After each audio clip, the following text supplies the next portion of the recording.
And now we're hearing Axelrod said on Sunday that the State of the Union is going to focus on jobs. They've got it. They heard it. It's about jobs. I'm at a point where I will always be concerned for my fellow Americans. I will always be concerned for my fellow citizens. But, and now David Plouffe is back in. If you haven't seen this, David Plouffe, the guy that put together Obama's campaign, is back on board. He's going to be doing something for the White House. It seems that everybody's protecting their own turf. They're all saying, well, he's not going to be here. He's not going to be working with me. And I don't know what he's doing, but he's not doing it here. Well, I saw an interesting photograph of Plouffe with the line behind him, the art of the possible. What you're seeing happen here, and this is why I am not losing my concern. I'm losing my ability to be concerned, maybe, or to be more concerned. The White House is bringing on strategists to retool the message. And what you're going to see is pundits fanning out, Democrat strategists fanning out with the new message to proclaim its popularity. The popularity is irrelevant. Whether or not people buy it is irrelevant. It still doesn't work. If you had a really great ad campaign to convince people that 2 + 2 = 5, and you went on split-screen debates every night, and you had your talking points about 2 + 2 really does equal 5, and the message was so well crafted and people bought into it, and it was popular, 2 + 2 still wouldn't equal 5. There are certain mechanical truths, scientific truths about economics that do not change with the message. They do not change with popularity. You cannot simply create jobs out of thin air, regardless of how popular your message or your initiative is. Jobs are created based on a demand for labor. That is it. I have to do this again because the president's going to take to the airwaves on Wednesday night, and he's going to say a lot of things that make the Democrats stand up and the Republicans remain seated, and you're going to hear a response. You have to follow this. And I actually read some complaints on my forum that I talk about business too much. Maybe I should be on the Fox Business Network. Well, I'm sorry. But the economy is part of our freedom and liberty. If we don't have economic freedom, if we don't have a free market, if we don't have a fluid, vibrant economy, we don't have the freedoms and liberties that we cherish so deeply.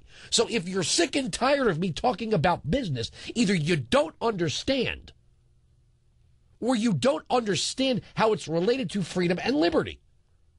And I'm not going to apologize for spending a large portion of this program on economic theory, which is the basis of our liberties. Part and parcel, not the sole basis. You get the idea. With every single nod towards demand is not just simple desire. It is not just, I would like a brand new SUV. I would like a home. I would like to eat in that restaurant.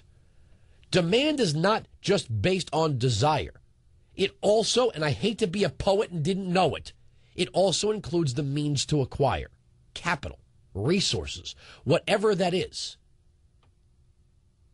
Everything is based on desire and resources. To say that we're just going to create jobs, we're going to save or create jobs, this is absolute nonsense. Because the government seems to believe it has limitless resources to buy whatever labor it wants for political gain, regardless of the necessity of that labor to be purchased in the first place. Andrew, why are you getting so frustrated? Because it is so simple, it is so pure, it is so clean. It is so true and so scientific, and yet what we have here are seemingly very creative people being brought on board to grow the popularity of something that isn't so. And I don't want to hear anything about Bush or even Clinton at this point. This isn't about you did some and they did more and we had less and you had. This isn't about tit for tat or partisan partisan fighting. This is about the simple, pure truth about how these things work, no matter how popular the message is, no matter who's in the White House. This is the reality of things. It is a science, whether you like it or not. And to say, well, you can't go debate what Paul Krugman said. I don't care. I don't care what institutions these people attend. I don't care what institutions bestow awards upon them. I simply don't care. I don't care. It works how it works, and that's the only way that it works. A job is created when there's a demand for labor. That demand is predicated on, yes, the need for the labor, and also the capital to compensate that labor.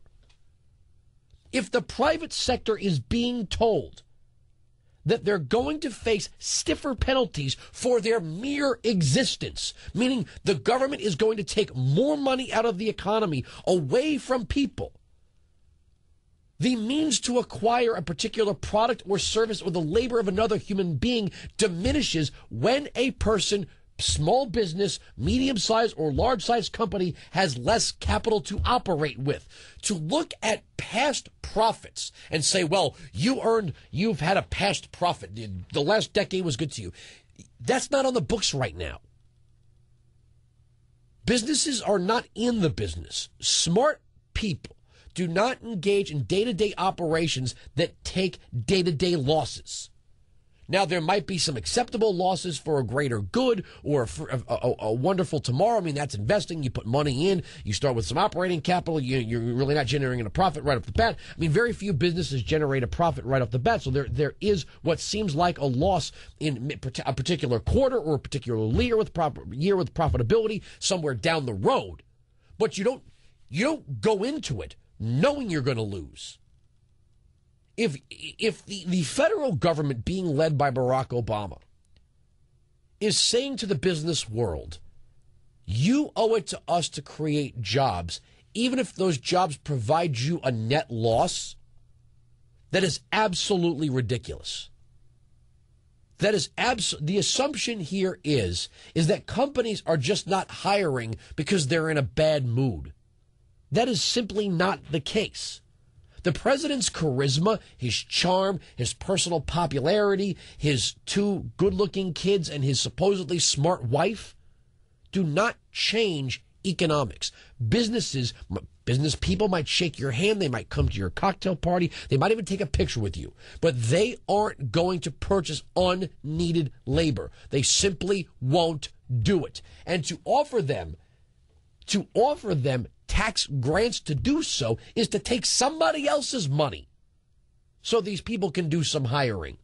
The idea of bolstering the private sector, and this is something I find so fascinating, looking at this Haitian thing, the Haitian relief effort. Private sector charities operate more efficiently than the federal government. Your local church group, combined with other local church groups, can do a better job at relieving misery than the federal government. You see what the federal government's got it's got the Navy, it's got the Army, it's got the Marine Corps, it's got the Air Force, it's got this, it's got that. When the federal government steps in to do something, it is not bound by what limited capital it has. In other words, it doesn't have any obligation to be efficient. When you look at tax cuts for charitable contributions, tax cuts to start and run a business, tax cuts so people can spend money. People, individuals, small businesses, the private sector is more efficient than the federal government or any government because it has to be, by design. It always has limited capital. No matter how high those limits are, it's still a limit. Unlike the federal government, the private sector can't coerce people to give it money. A church group can't coerce people. A small business can't coerce people. A large corporation can't coerce people. In some instances, you might say that there's circumstantial coercion, like if you've got a flat tire and the only tow truck guy comes along and he sounds like he's gouging you on price. Well, there's a certain amount of circumstance, but he can't actually make you give him money. You can turn down his services. The federal government uses coercion. If something's efficient, it doesn't need coercion. If something is profitable, it doesn't need coercion. If something is working well, it doesn't have to mandate people participate in it. This is why unions are failing. This is why Social Security fails. This is why universal health care will fail. Because if you have to force people into it, it means they didn't want to do it. And if the only people you have supporting you, if the only people who think you're doing a really great job are the non-contributors, zero liability voters, and tax consumers, if you are looking to grow that class for your own political gain, then you are killing the country as a whole.